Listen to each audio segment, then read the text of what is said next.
is a simple scene from Superman 2025. A man walking out on the street being overpopulated by many people on the street.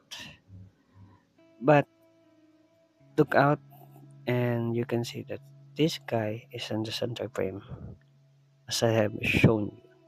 So what's the meaning of this? So most of the time trailers do this centering the main character. But what's unique about Superman is even if you put him in a full people, full entire room of people, you can actually see the difference of him. That he's just trying to adapt or live with the humans of Earth in Superman. He's always struggling, even though he should not be doing this in the first place. Something as simple as the scene from the trailer of Superman 2025 has a big impact on the starting of the story.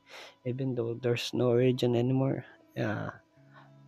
we are still shown what being a normal human being is. Struggling to survive and adapting to what you can see.